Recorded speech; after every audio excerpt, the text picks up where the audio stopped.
Boxing Ego here. If you like this video, make sure you hit the like button and also subscribe to the channel and hit the bell icon on the top of your screen to get notified when the latest new content drops. 1. In the words of Flavor Flav, well, what up, Fight World? It's your boy Ego, and I'm back with some more boxing. Make sure you guys like and subscribe. And it seems that the news just keeps going from bad to worse, from sugar to shit. In the case of Alexander Povetkin, things are not shaping up in the way that I'm sure him and team would like. So I didn't really cover this because there's a lot going on in boxing. And basically, Deontay Wilder was in court with Povetkin's representation and promoter, World of Boxing, aka WOB. And it just came out that after deliberation, they deliberated for like 30 plus minutes, and they've elected and decided that Deontay Wilder wins his case. It's a civil case that he had against Alexander Povetkin within the U.S. federal court system in New York. So he took it to the district. He thought he had a solid case. And let me give you guys a backstory just in case you were wondering. Wilder is a WBC champion. Alexander Povetkin was the WBC at the time #1 challenger for Wilder's belt. He has since been dropped from the rankings because he failed 2 back-to-back drug tests for 2 different drugs in the year of 2016. Fact, the first time was with Wilder and it was meldonium. The second time was in a WBC eliminator he was supposed to have, where another opponent flew out there to Russia to fight him and he tested positive for ostarine. So let me back the train up and get you guys all caught up to speed. Povetkin was the mandatory. He was supposed to fight Wilder in May, and Wilder went as far as traveling overseas to make the fight happen. He was supposed to happen. They went to purse bid. Povetkin's promoter won the purse bid, put up a large chunk of money, over $7 million. And with the current WBC split, Wilder was supposed to get $4.5 million, and Povetkin was supposed to get $1 million plus, and a win bonus of like 10% was held to the side for the winner. Whoever won would get that 10%. So it was like $715,000 roughly added to their purse. Wilder was down, Povetkin was down. Wilder gets over to overseas, wherever he was at. 9 days before the fight, it's revealed that Povetkin tested positive with his meldonium. And the WBC, trying to figure out what's going on and put the pieces together, they just knew they didn't have a fight because they were trying to get more information. So they let Wilder come back home, cancel the fight because a guy failed a drug test, have a voluntary defense against Chris Arreola, in which he beat Chris Arreola via TKO, I think it was. And he got hurt in that fight, so he's been on the sidelines since. Next fight is this month with Gerald Washington, another late replacement because another guy cheated and got caught before the fight and failed a drug test, and that was Andre Wawasky. So this is like a recurring thing. People keep talking about what Wilder does and what he doesn't do well and what he's not capable of, but it seems people keep trying to cheat to fight him. Like, why don't you just fight the man? We know he has power, but you got to find another way to deal with it instead of taking peds that are banned substances. But regarding this case, it's a civil case and Wilder won. So now he's granted $4.5 million in the Povetkin case because they basically sued for breach of contract. He was down to fight. He was willing to fight. He was going to fight. He had a training camp for the fight. He was near the area. It was supposed to take place, like I said, in May 2016 in Moscow. And he did his part, but Povetkin didn't. Now, there was some gray area because in 2016, in January, the drug, the banned substance that Povetkin tested positive for, that he popped dirty for, was recently banned in January. And this test was in May. So Povetkin's team was using the alibi that, hey, we took this even though we passed drug tests and then failed drug tests and then we passed again, it was because there were trace elements from when we used it in 2015, which to me it didn't sound legit, because why would you pass any test and then fail a test and then pass again? That sounds sketch right there. Like, if it was in your system from 2015, why didn't the first test, there were multiple tests, why didn't they show the trace elements that your later test would show? You know what I'm saying? If it was something previous. But because the WBC and their findings couldn't hone in and tell when he ingested it and give an exact date, they let him off the hook and said that, hey, we can't prove it, yay or nay. We don't know when you took it, so we'll let you fight for the #1 spot, but we're gonna put up this little hurdle. You got to fight Bermane Stiverne. If you beat him, then you'll be back on track to fight Deontay Wilder. So he got away. He got away with murder, basically. And this dude fails another drug test before a WBC eliminator. So clearly he doesn't want to fight Deontay Wilder, because if you just beat your case, how are you going to get caught for basically the same offense, different drug, the same year? You know what I'm saying? Like that's like Ego being charged for first-degree murder. I go to court and I'm like Snoop, murder was the case that they gave me, right? And I'm charged with first-degree murder for shooting somebody and that died, and then I beat the case. The jury and the judge decide I don't have enough evidence to condemn me, and then 6 months later, I'm getting tried again for another murder of another person, this time with a knife. You know what I'm saying? Like, it's like, you must think you're in bed with Lady Luck. How many times do you think you could get away with this? If you got away with it, whether you're clean or dirty or whatever, it wasn't a good look for your career.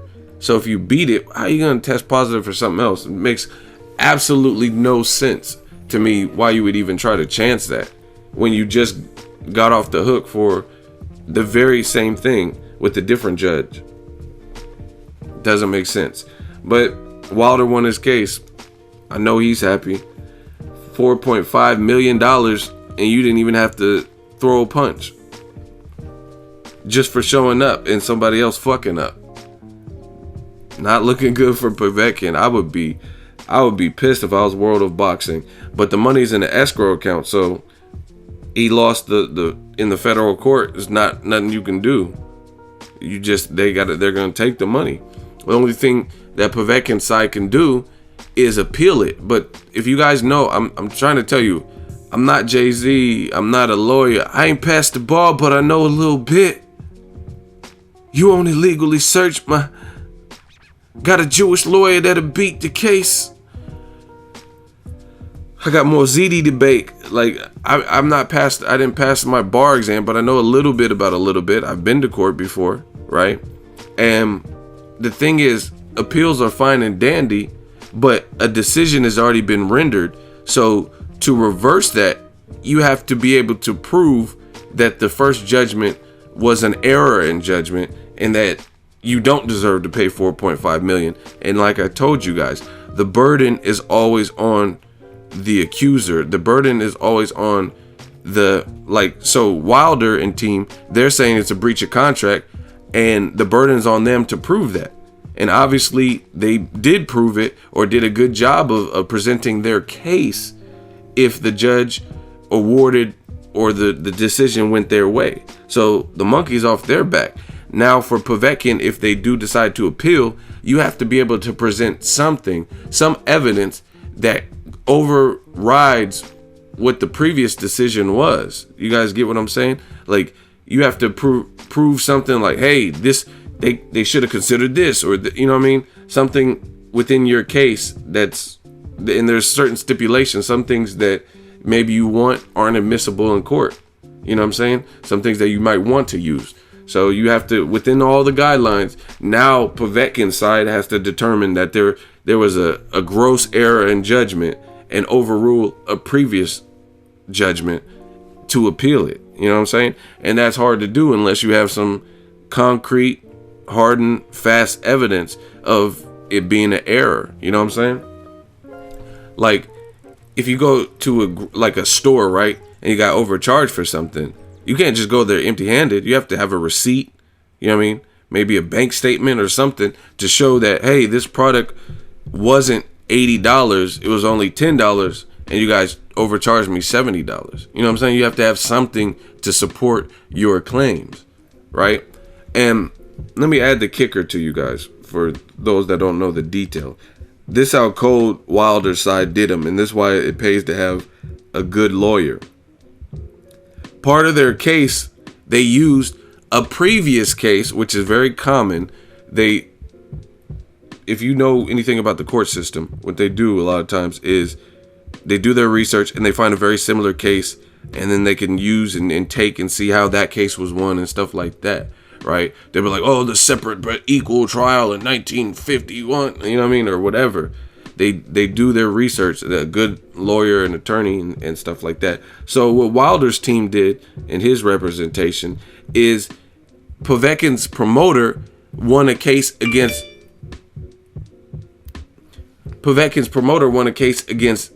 Don King in a very similar situation.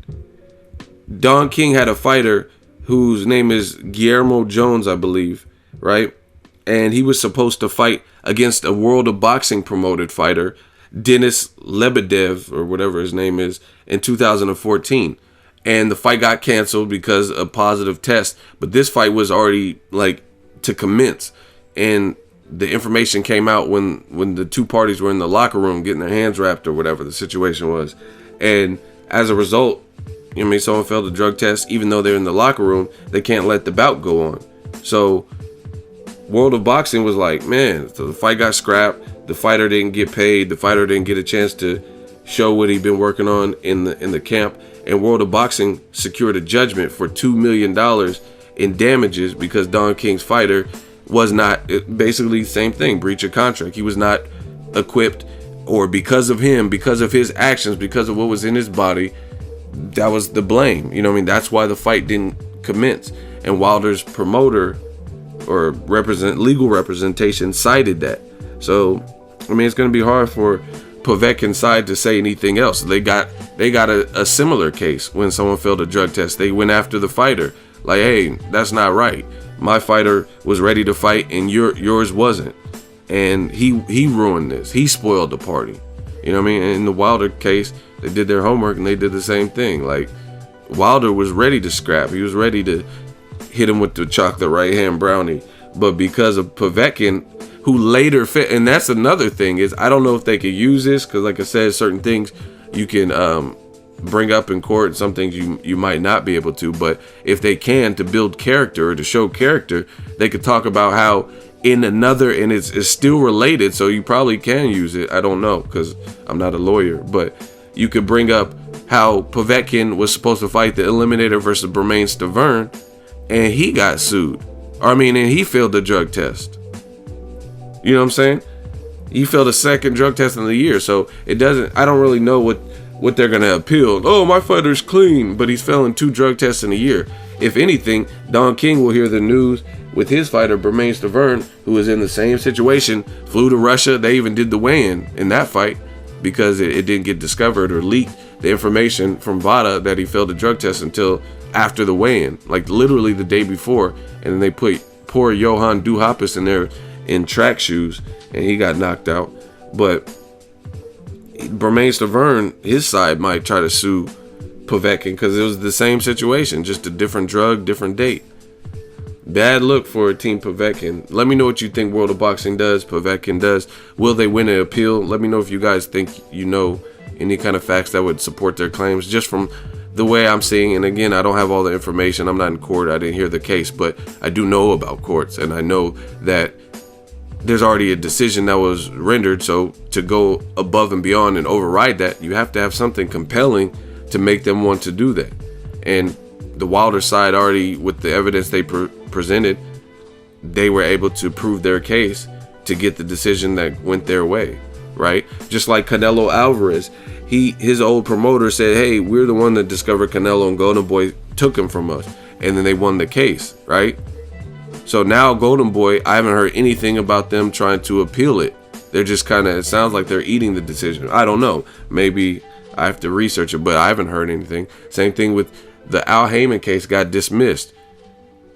So I haven't heard anything about Golden Boy trying to appeal it. So sometimes you got to just take your lumps and just pay up. And it is what it is. It's your fighter's fault the fight got canceled. It's just like it's like football for all the football fans. If the ruling on the field was that something was a touchdown, they go to watch the instant replay, and then if they see something within the instant replay that their natural eyes in real time couldn't capture, and then they determine like, oh, his knee was down, and they see something that's clear enough that shows them that it really wasn't a touchdown, then they'll override it and then change it and be like, oh, if not, they say the ruling on the field stands. It was a touchdown. And sometimes when it's like, let's say they're on the first yard, their 1 yard line, and then they get a touchdown and it was ruled a touchdown on the field. Now the burden is on the other team who threw the flag trying to challenge the play. You know what I mean? They're going to lose a timeout if it doesn't go in their favor. And sometimes when it's a dog pile and they're buried on top of 8 different players or whatever, you can't see what's going on. So there's nothing that the referees can, nothing the referees can prove that it wasn't a touchdown and override the original decision. So that's a little bit of insight for you guys. Drop in the comment section. Shout out to Wilder and team. They did their part. Let me know what you guys think. Drop in the comment section. Make sure you share the video, like the video as always. Hate, comment, and subscribe. Till next video, is Ego signing off. So if you enjoyed this video and want more content like this on the channel, you can show your appreciation by going to the PayPal donate button or the YouTube support button. And you can donate any amount that you feel is equivalent to the value of this video. Much more to come. Thank you guys for your support. Boxing Ego, the future of boxing.